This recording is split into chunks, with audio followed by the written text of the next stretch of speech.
सुप्रभात, राधे राधे। कैसे हैं आप लोग? आशा करती हूँ आप सब लोग बहुत अच्छे होंगे।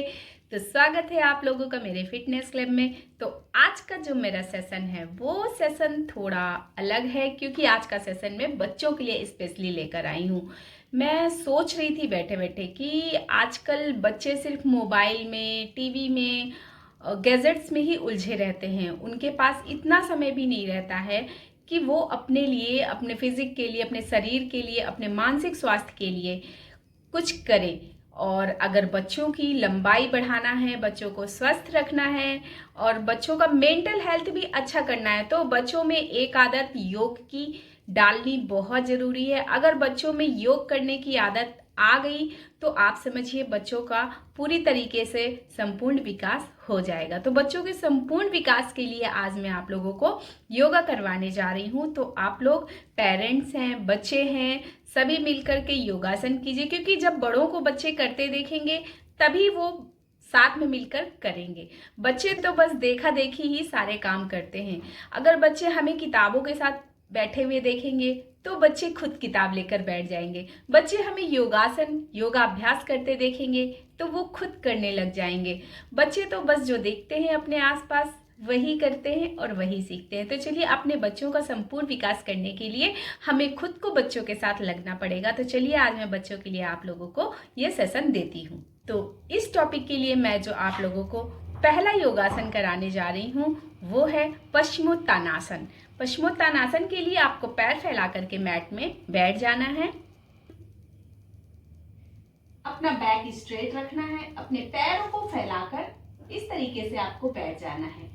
और जब हम शुरू करते हैं योगासन, हमें आदत नहीं होती है योगा करने की, तो हमारी बॉडी फ्लेक्सिबल नहीं होती है, हम जल्दी से नहीं कर पाते हैं। तो उसके लिए आपको धीरे धीरे योगाभ्यास करना है और आप 2 से 3 दिन के अंदर ही अपने माथे को, फोरहेड को अपने घुटने में टच कराने लग जाएंगे। ये योगासन बच्चों के लिए बहुत ही अच्छा है। तो चलिए हम शुरू करते हैं।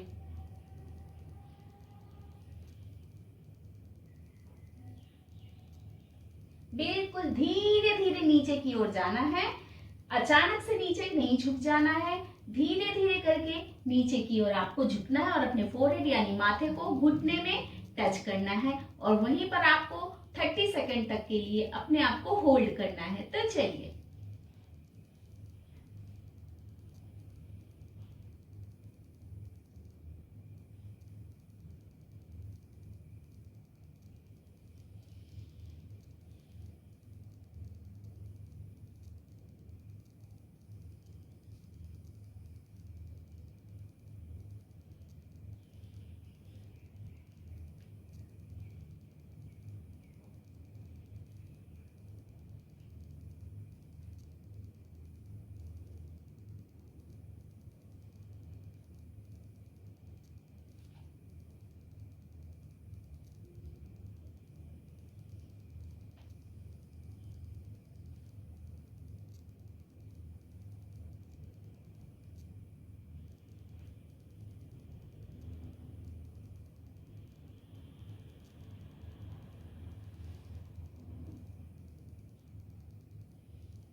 अब इसके बाद हम जो दूसरा आसन स्पेशली बच्चों के लिए करा रहे हैं वो है सर्वांगासन। सर्वांगासन भी बच्चों के विकास के लिए शारीरिक और मानसिक दोनों तरीके से बहुत ही अच्छा है।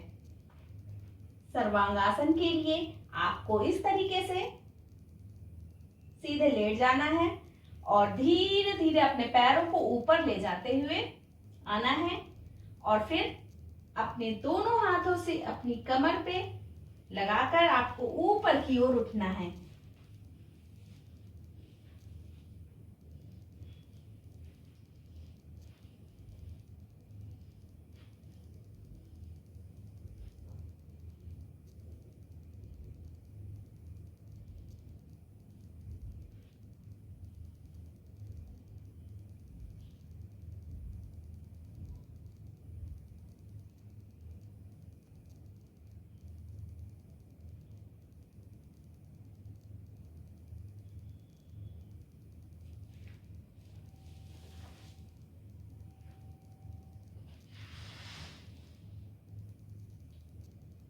सर्वांगासन के बाद आपको हलासन करना है। हलासन के लिए भी आपको अपने पैरों को ऊपर ले जाते हुए पीछे की ओर जाना है और अपने पैरों को जमीन में टच करते हुए इस स्थिति में आना है।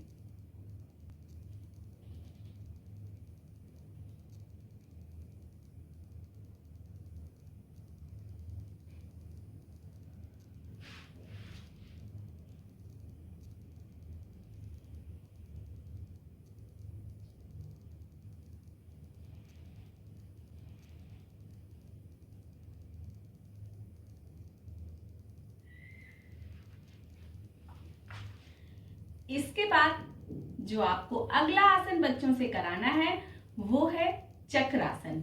चक्रासन दो तरीके से आप कर सकते हैं, पहला तो लेटकर और दूसरा खड़े होकर।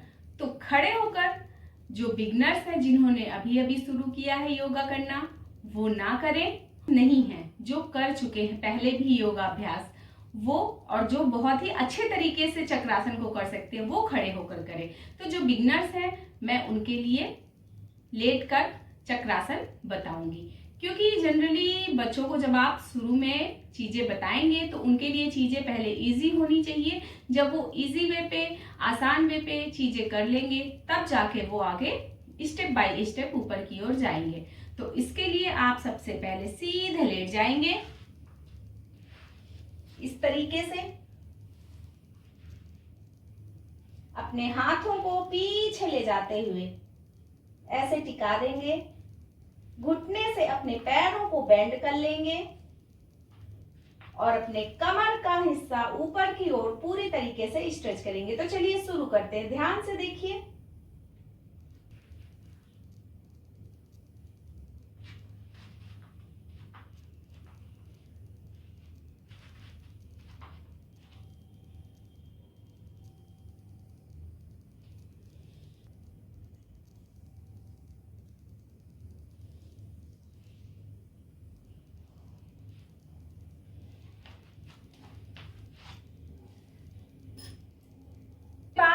अब जो हम अगला आसन करेंगे वो है ताड़ासन।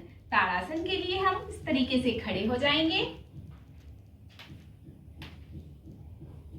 और अपने हाथों को ऊपर ले जाते हुए अपने पंजों पे खड़े हो जाएंगे। तो चलिए,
अब जो हमारा अगला आसन है वो है गरुड़ासन।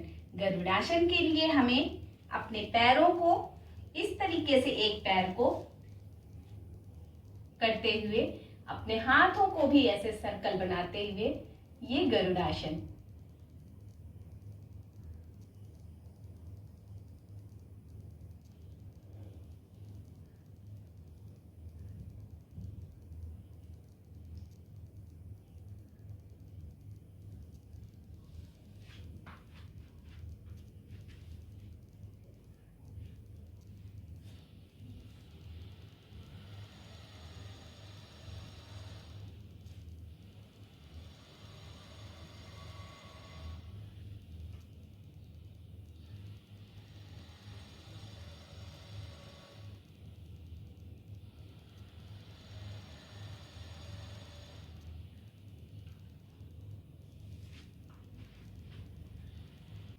इसके बाद हम बच्चों से बटरफ्लाई आसन करवाएंगे। इसके लिए आपको इस तरीके से बच्चों को पैर खोलने के लिए बोलेंगे। जनरली शुरू में ये पैर पूरे नहीं खुलेंगे, लेकिन जब आप धीरे धीरे इस योगा का अभ्यास करवाते रहेंगे तो पूरे पूरे पैर खुलने लगेंगे। और ये योगासन बहुत ही अच्छा है बच्चों के लिए भी, बड़ों के लिए भी। तो चलिए,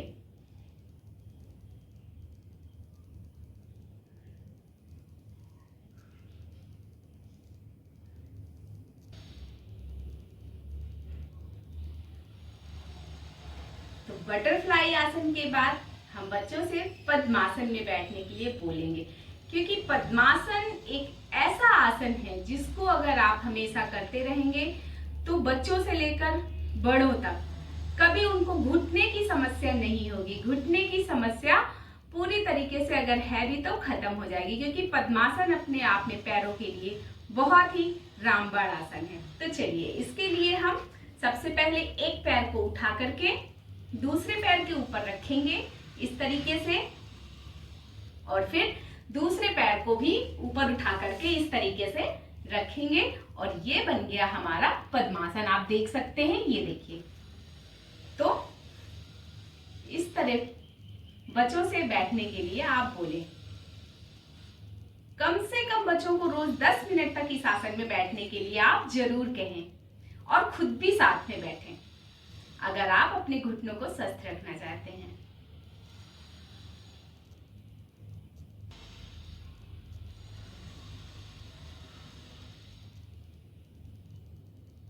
इसके बाद आप बच्चों को शीर्षासन करने के लिए जरूर बोले, क्योंकि शीर्षासन जब हम करते हैं तो हमारी पूरी बॉडी का ब्लड सर्कुलेशन बहुत अच्छा हो जाता है, और बच्चों की जो मेमोरी पावर होती है वो बहुत ही अच्छी हो जाती है। बच्चों की लर्निंग पावर, मेमोरी पावर और आईज हेल्थ सब कुछ बहुत अच्छा हो जाता है। तो बच्चों को आप शीर्षासन जरूर सिखाइए, और शीर्षासन के बाद डेली सुबह उनको शीर्षासन जरूर कराइए। बच्चों के लिए, बड़ों के लिए, सबके लिए बहुत ही अच्छा रामबाण आसन है।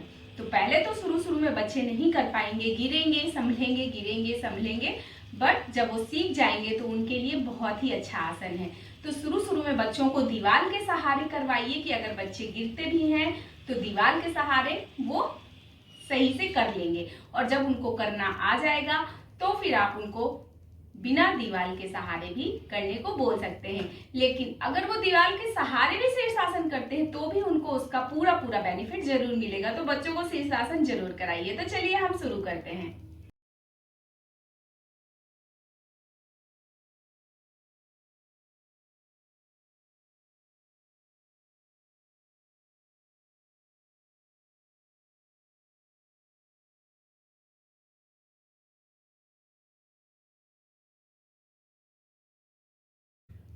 और इसके बाद हम जो बच्चों से आसन कराएंगे वो है वृक्षासन। उसके लिए हम एक पैर में खड़े होंगे और दूसरे पैर को यहाँ पर टिकाते हुए हाथों को ऊपर ले जाएंगे।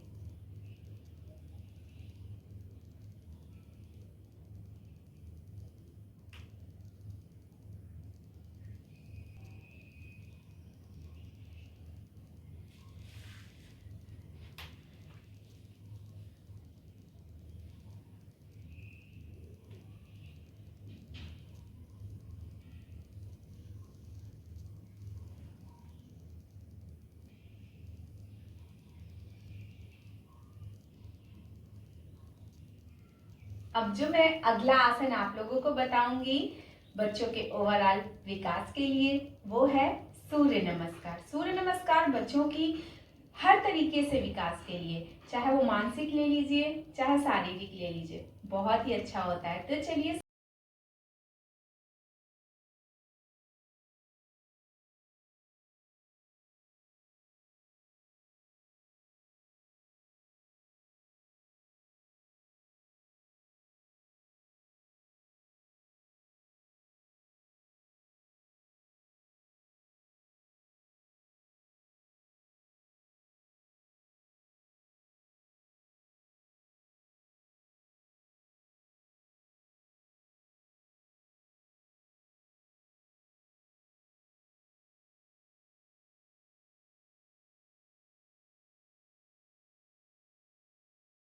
और इन सब के बाद बच्चों को वज्रासन में 1 मिनट तक बैठने की आदत जरूर डलवाइए।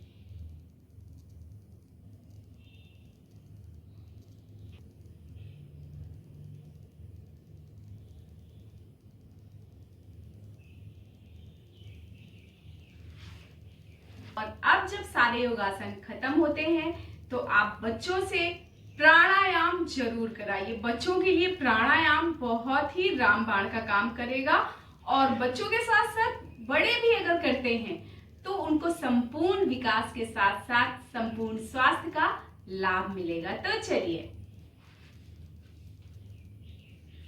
प्राणायाम करने के लिए आप चाहे तो सुखासन में बैठ जाएं, चाहे तो अर्ध पद्मासन में बैठ जाएं, और अगर आपको अच्छी तरीके से करना आता है तो सबसे अच्छा पद्मासन है। आप पद्मासन में बैठ करके प्राणायाम कीजिए, आपको रिलैक्सेशन फील होगा और साथ ही साथ बहुत सारे बेनिफिट आपको मिलेंगे।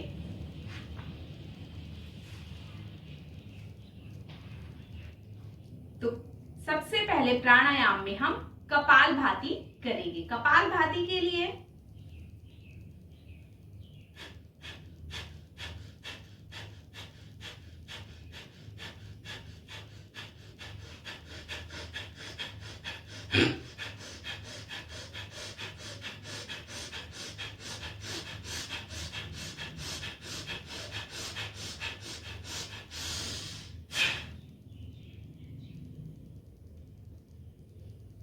नंबर 2 पे हम अनुलोम विलोम करेंगे।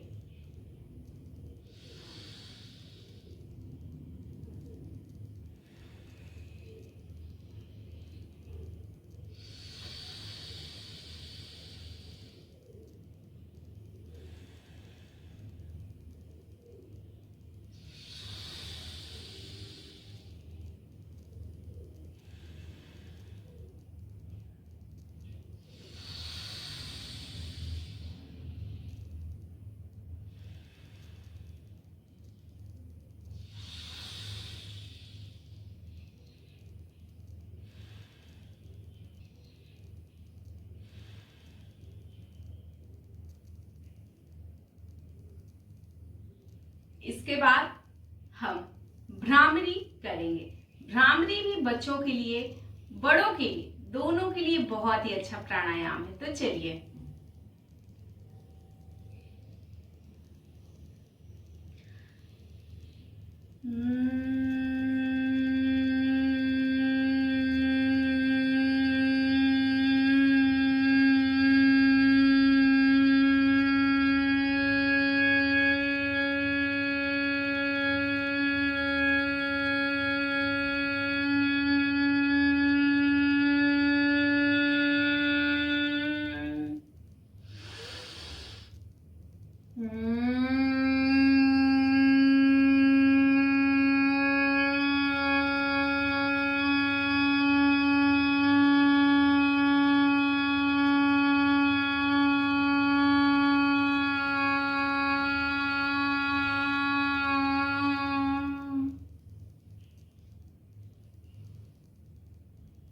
और जब आप प्राणायाम कर लेते हैं इसके बाद आप 10 मिनट का मेडिटेशन जरूर करें और बच्चों को कराएं।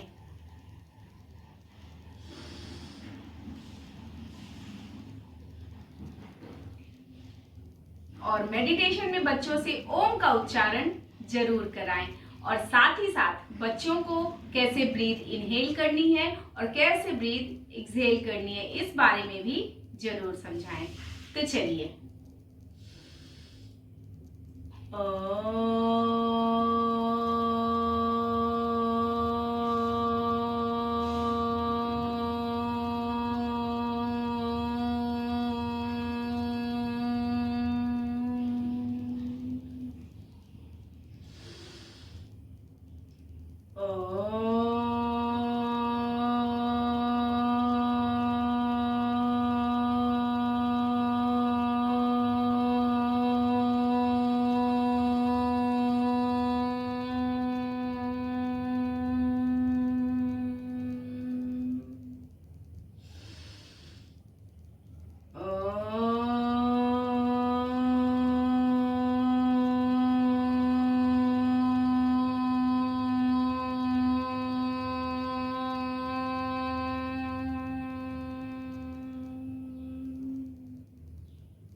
जब मेडिटेशन खत्म होता है तो आप अपनी दोनों हथेलियों को आपस में इस तरीके से रगड़कर गर्म कीजिए और उनको अपनी आंखों पे रखने के बाद अपनी आंखों को खोलिए। आपको बहुत अच्छी फीलिंग आएगी और आपके बच्चे एकदम स्वस्थ रहेंगे, मस्त रहेंगे। तो चलिए आज का सेशन हम यहीं पे खत्म करते हैं और मैं हमेशा यही कामना करती रहूंगी आप और आपके बच्चे हमेशा यूं ही स्वस्थ रहें, मस्त रहें और यूं ही मुस्कुराते रहें। तो आज का सेशन जो मैंने आप लोगों को दिया है वो स्पेशली था तो बच्चों के लिए, लेकिन अगर बच्चों के साथ साथ बड़े भी करते हैं तो इसका पूरा लाभ उनको मिलेगा। और मैं बस यही प्रार्थना करती रहूंगी कि आप लोग अपने बच्चों को योग की दुनिया में जरूर लेकर आए। अगर आप अपने बच्चों को योग की दुनिया में लेकर आते हैं तो आपके बच्चों का संपूर्ण विकास होगा, मानसिक विकास, शारीरिक विकास, सब तरीके से पूर्ण विकास बच्चों का होगा। तो आप अपने बच्चों के साथ मिल करके योगाभ्यास, प्राणायाम, मेडिटेशन जरूर कीजिए, स्वस्थ रहिए और बच्चों को भी स्वस्थ रखिए। तो चलिए मिलते हैं अपने नेक्स्ट सेशन में, तब तक के लिए राधे राधे।